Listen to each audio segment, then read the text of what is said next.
ಮುನಿರತ್ನವರು ನಮ್ಮ ಪಕ್ಷದ ಶಾಸಕರು, ಸಚಿವರಾಗಿ ಕೆಲಸ ಮಾಡಿದವರು. ಅವ್ರ ಮೇಲೆ ನಡೆದ ಹಲ್ಲೆ ದುರದೃಷ್ಟಕರ. ನೋಡಿ, ಪ್ರಜಾಪ್ರಭುತ್ವ ವ್ಯವಸ್ಥೆಯಲ್ಲಿ ನಮಗಿರೋದು ಕಾನೂನಿನ ಮಾರ್ಗ. ಯಾರೋ ತಪ್ಪು ಮಾಡಿದ್ರು ಅಂತ ಹೇಳಿದ್ರೆ ಆ ತಪ್ಪನ್ನು ಕಾನೂನಿನ ಮೂಲಕ ಎದುರಿಸಬೇಕು. ಇವರು ಪ್ರಜಾಪ್ರಭುತ್ವದಲ್ಲಿ ಆಯ್ಕೆಯಾಗಿರ್ತಕ್ಕಂಥ ಒಬ್ಬ ಶಾಸಕ, ಮಂತ್ರಿಯಾಗಿ ಕೆಲಸ ಮಾಡಿದವರು. ಅವ್ರ ಮೇಲೆ ಹಲ್ಲೆ ನಡೆಸೋದು ಅದು ಪ್ರಜಾಪ್ರಭುತ್ವದ ಮಾದರಿ ಅಲ್ಲ. ಅದು ಎಂಥ ಸಂದರ್ಭದಲ್ಲಿ ಗಾಂಧೀಜಿಯವರು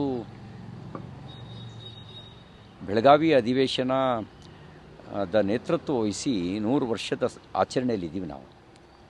1924ರಲ್ಲಿ ಅವರು ಡಿಸೆಂಬರ್ 26 ಮತ್ತು 27 ಬೆಳಗಾವಿಯಲ್ಲಿ ನಡೆದಂಥ ಕಾಂಗ್ರೆಸ್ ಅಧಿವೇಶನದ ಅಧ್ಯಕ್ಷತೆ ವಹಿಸಿ ನಡೆಸಿದಂಥ ಮೊದಲ ಮತ್ತು ಕೊನೆಯ ಅಧಿವೇಶನ.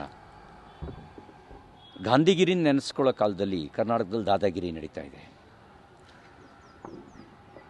ಗಾಂಧಿ ರಾಜ್ಯ ಕಟ್ತೀವಿ ಅಂತ ಬಾಯಲ್ಲಿ ಹೇಳ್ತಾರೆ, ಗೂಂಡ ರಾಜ್ಯ ಮಾಡಲಿಕ್ಕೆ ಹೊರಟಿದ್ದಾರೆ. ಅದಕ್ಕೆ ತಾಜಾ ಉದಾಹರಣೆ ನನ್ನ ಮೇಲೆ ನಡೆದಂಥ ಹಲ್ಲೆ ಮತ್ತು ಇವ್ರ ಮೇಲೆ ನಡೆದಂಥ ಹಲ್ಲೆ ಒಂದು ತಾಜಾ ಉದಾಹರಣೆ. ಈ ಗುಂಡಾಗಿರಿ ಭಾಳ ಕಾಲ ನಡೆಯಲ್ಲ. ಅವರಿಗೆ ಮಾತಾಡಿಸಿ ಅವರ ಆರೋಗ್ಯ ವಿಚಾರಿಸೋಣ ಅಂತ ಬಂದಿದ್ದೆ. ಆಮೇಲೆ ನಿಧಾನಕ್ಕೆ ಉಳಿದ ಸಂಗತಿನ ಮಾತಾಡ್ತೀನಿ.